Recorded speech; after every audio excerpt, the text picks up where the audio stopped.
morning, beloveds. I'm not quite awake. One, it's Sunday, and two, I was out too late. I'm okay. Stereotypical Saturday night.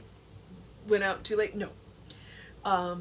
Well, for me, it was stereotypical because we went to the theater.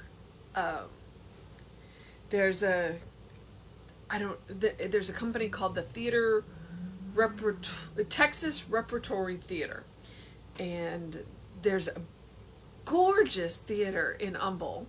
It's on Business, just off of Business 1960. Charles Bender, something or another. There's a museum, whatever, what have you.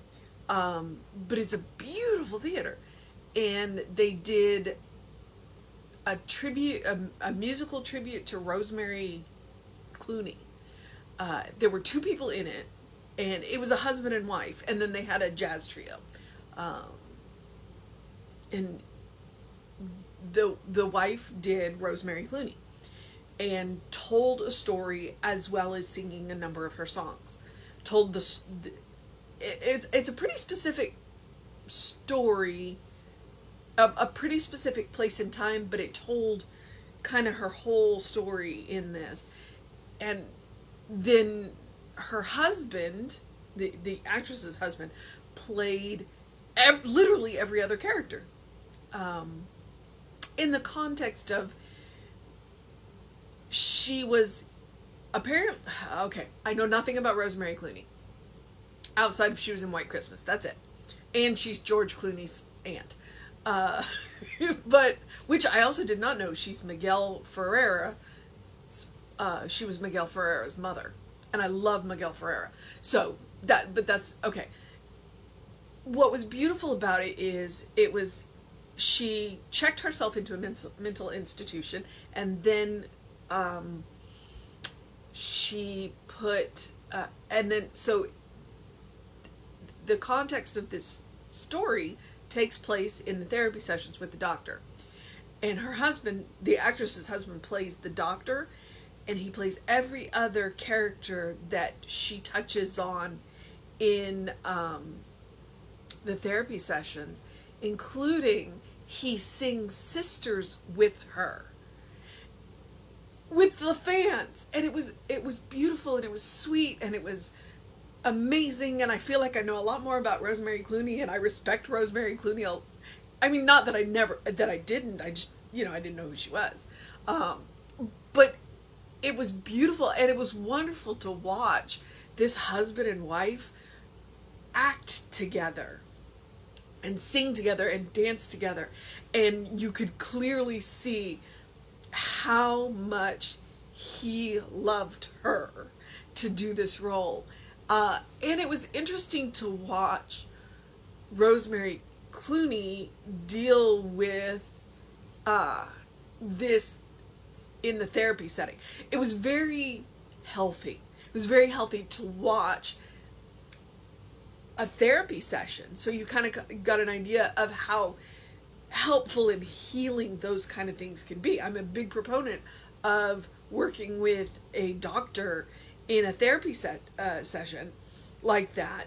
I've done it, and it's very healthy, and it's very healing, and it was beautiful, and there were so many things about it that made it so good. It was a positive portrayal of therapy. It was a it was a positive portrayal of you know, doctors in that situation, mental health, hospitals, therapy, and how it can really help. And so that in and of itself was just really wonderful, about going to get the help that you need. And then her voice was gorgeous. The jazz trio was amazing. So it was really just, I'm really glad we went. I'm really glad we went. It was great fun. And it's interesting to go and learn about people that you don't know very much about, in a situation like that where they told you kind of her whole story in about 2.5 hours, and included beautiful music. And you come out of there feeling for her, she she had some stuff and had that beautiful voice too. So, um, yeah, I would love to tell you. I mean, you can look them up. It was it was Texas Rep Theater, but it's the RE, not the ER at the end of theater, .com. And they're going to do another one on C.S. Lewis in September, which sounds really cool. But this couple was just, and of course, we found out about it because my theater buddy, Lilia, who we normally take to the theater, said, "Hey, I know these people. You want to go see this play?" And we were like, "Yeah." So, um,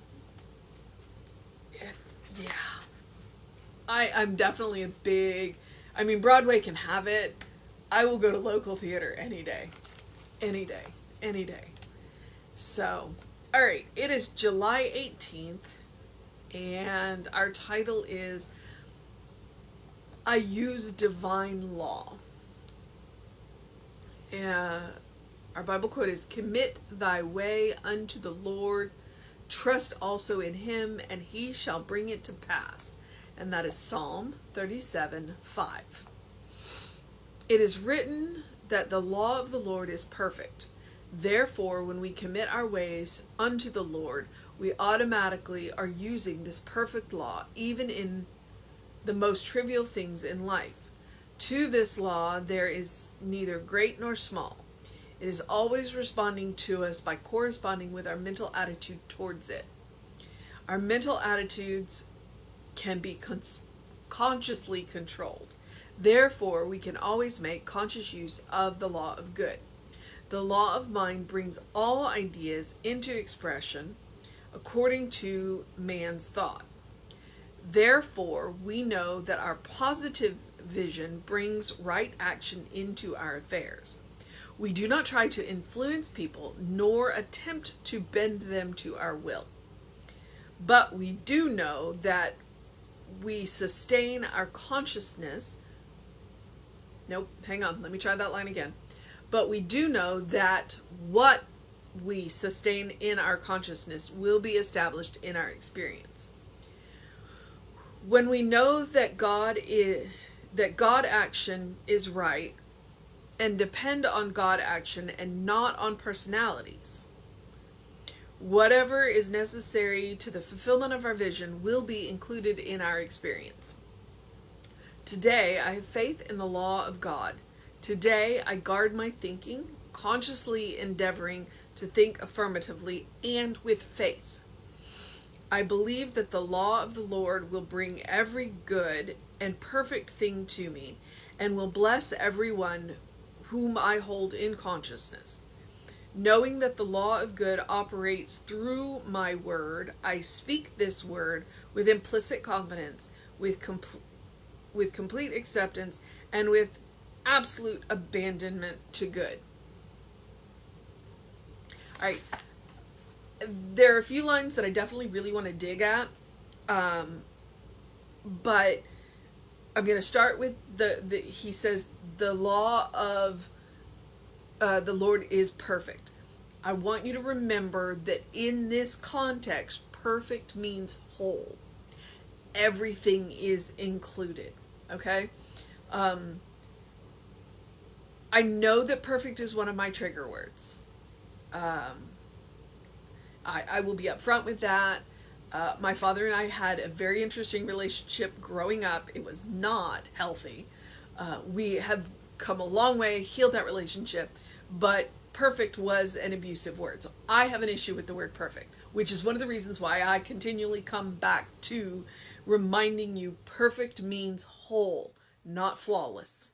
Okay? It means everything is included. So when you hear that the Lord is perfect, that's where we go. Okay? We go there. And then our mental attitudes can be consciously controlled. That's true. Which is ironic when I was just waxing poetic about this Rosemary Clooney show. That's exactly it. as her mental attitudes declined, and where she was chemically altering them, her life spun out of control. And so as she got healthy and regained control of her mental attitudes, her life got better. Okay? And then there was another one. We do not try to influence people nor attempt to bend them to our will. Super important. Very important line.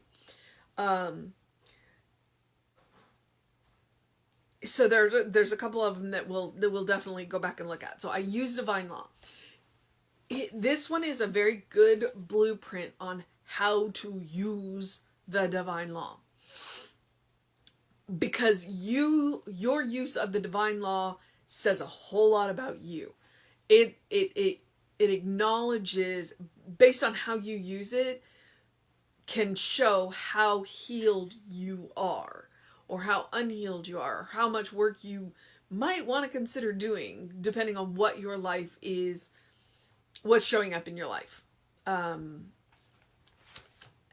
not saying that you create all the bad things that happen, because we are in relationship, okay?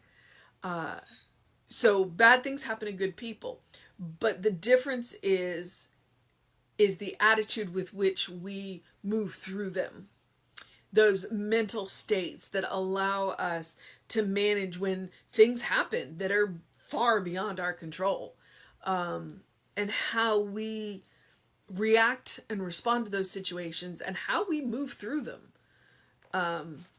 So, I use divine law.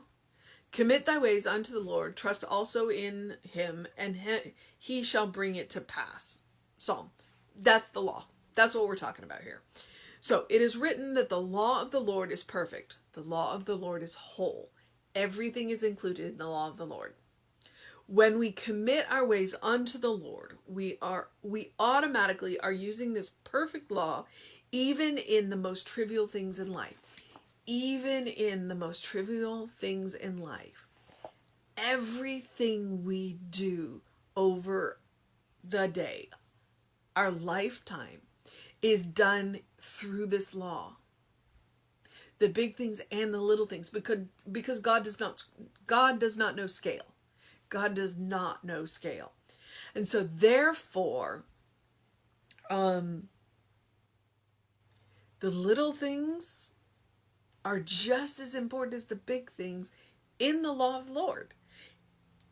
The little things that you ask for are just as important as the big things. Really, where the emphasis comes from is from you. How much energy you put behind what you are asking for. And that's why we notice the big things when they happen or don't happen.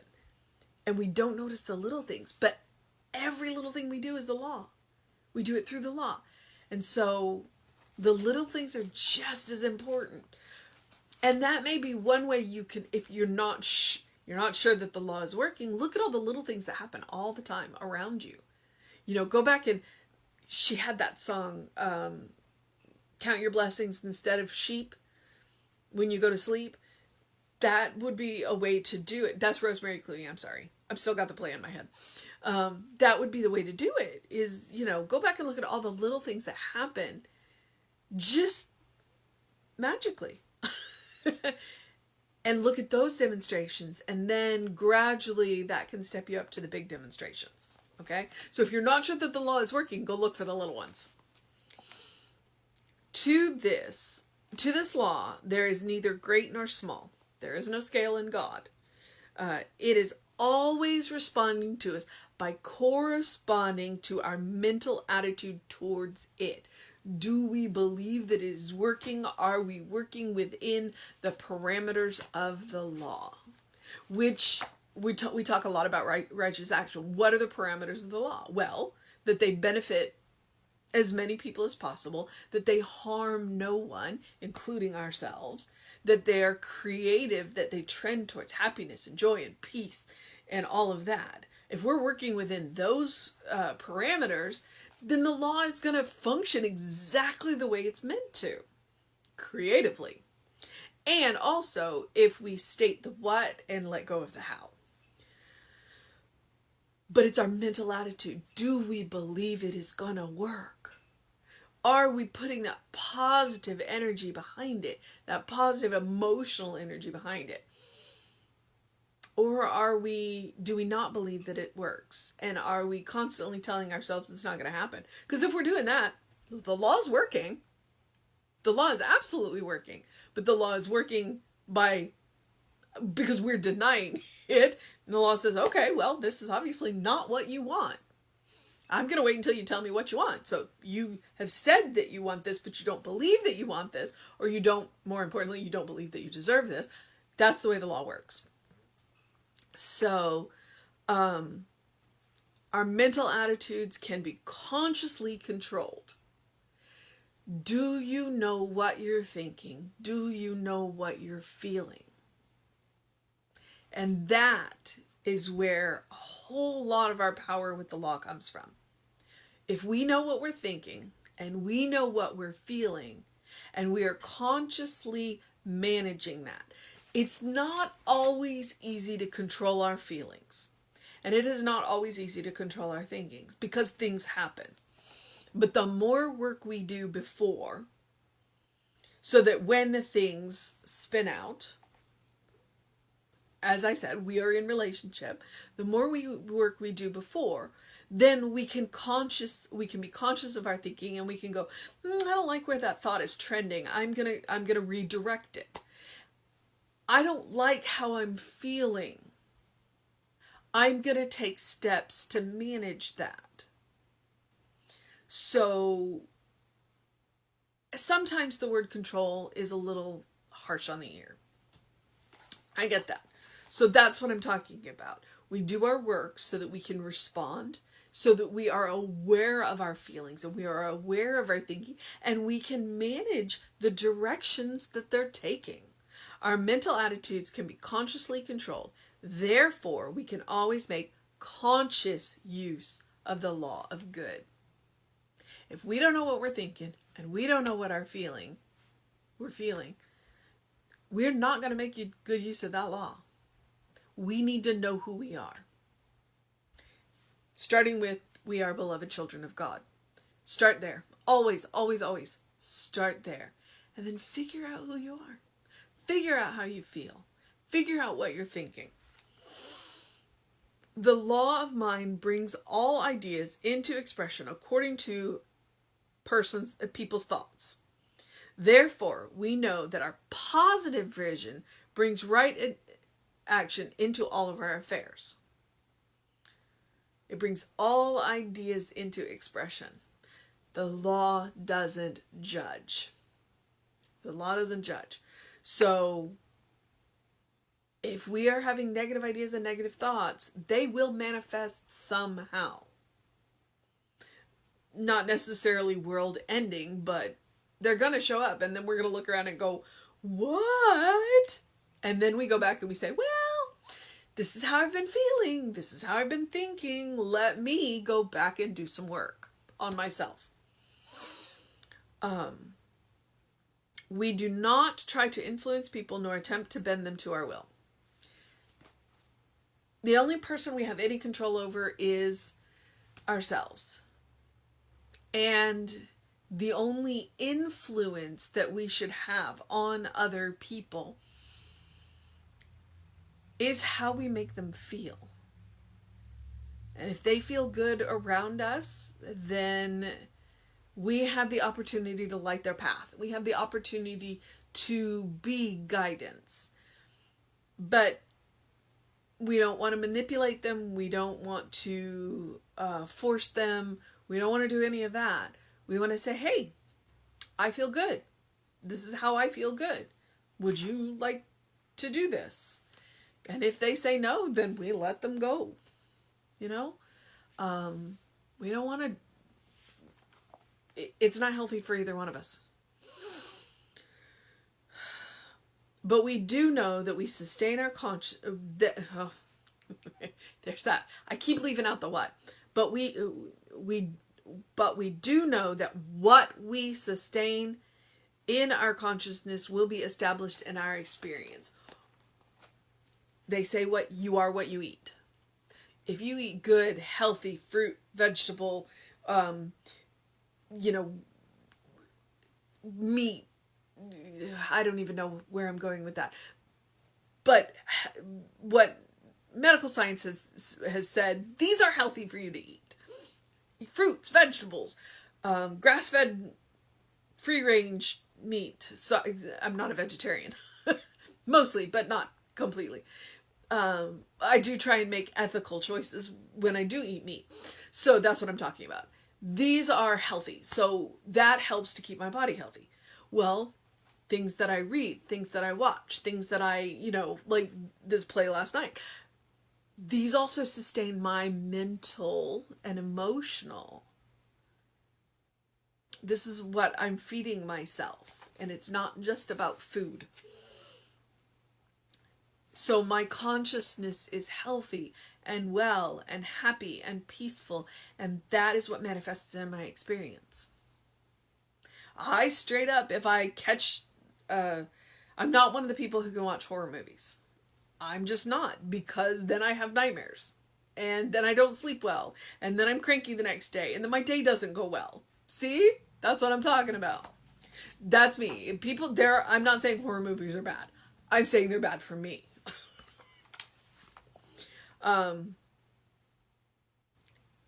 When we know that God action is right and depend on God action and not on personalities, whatever is necessary to the fulfillment of our vision will be included in our experience.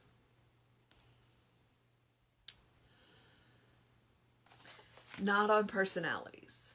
See, that line right there, I think that line needs some more work on my part. I'm not quite sure what to do with that line. I think that's one of the reasons why we call God a patterning intelligence, because we are trying to move away from the personalities. Go and read your world mythology. I mean, the Greeks and the Romans, the personalities of those gods, oh my gosh, no thank you. So if we can let go of the personality of God and accept that God is a patterning intelligence, an overarching soul, an overarching mind, and let go of the personalities, and let go of the judgment, maybe. Because we have this tendency to view God as a great accountant in the sky with a big book who's constantly judging us, and therefore we live in fear of God. And we live in fear of doing the wrong thing.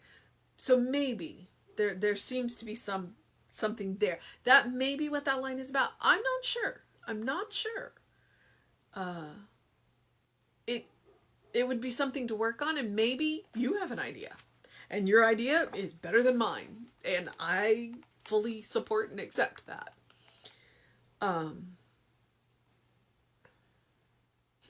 Okay.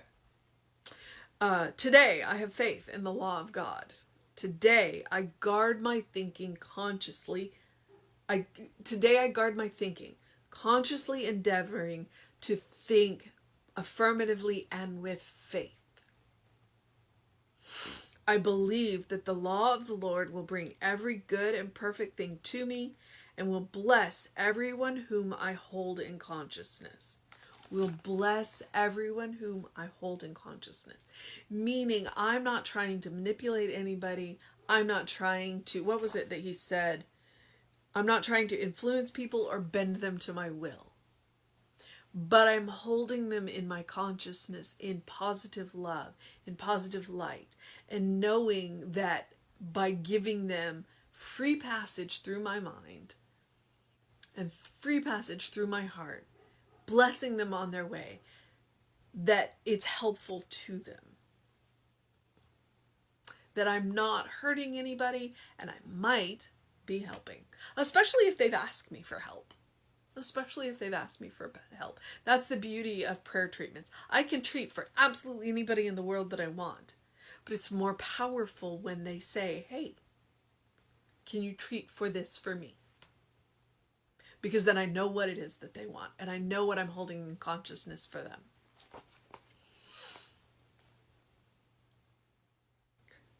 Knowing that the law of good operates through my word, I speak this word with implicit confidence, with complete acceptance, and with absolute abandonment to good.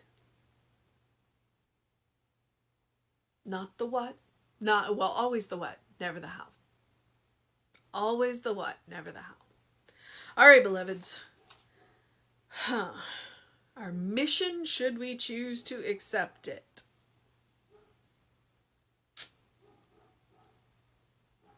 It was in there. I saw it.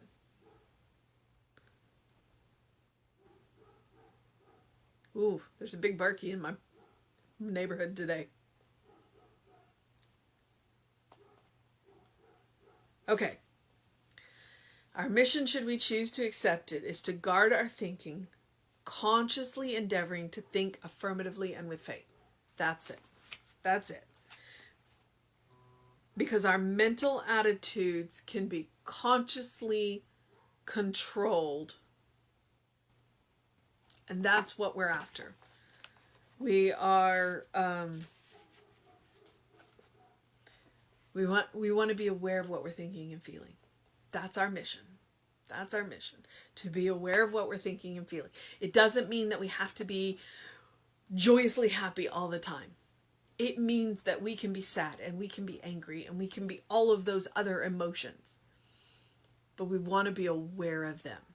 And then we want to be aware of the words that we are using and the actions that we're taking when we are in those emotions. Okay? You are a complete human being. You are a perfect human being. That means all those emotions are included. We just want to be conscious of them and what we are doing while we are having them. All right? Okay, I am going to let you go because I need to get ready for the 11 a.m. service, which is in person as well as online. I just saw a text message from David. Thankfully, my phone was still off from last night, so y'all didn't get to hear it. I didn't have to hear it. So I'm going to check into that. And I'm going to... So we'll be back on Facebook Live at 11 a.m. with you. So please join us there on Facebook or in person.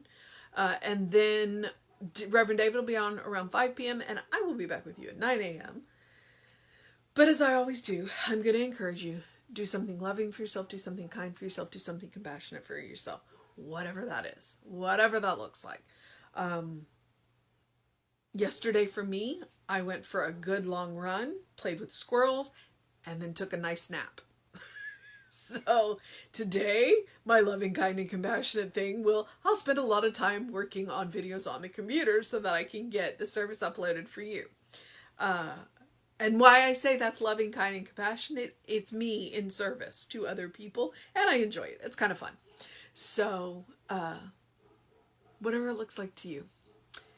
Get your face full of sun, engage your mind and your body, drink plenty of water. It is July here in the Western Hemisphere, meaning it's summertime, so please, and take care of yourself. Take care of yourself. You're a beloved child of God in whom God is well pleased, always and forever. Please, please take care of yourself. And open the windows of your soul. Allow that breath of heaven to remind you do live in heaven now. The kingdom of heaven is right here, right now, right within you. But it also surrounds you. Because everything's made of God's stuff. Including and especially you. All right, beloveds. I will see you shortly again on Facebook Live. And if I see you in person, I'm excited about that too. So do what you need to do to have a wonderful day. And I will see you soon. Know that you're loved.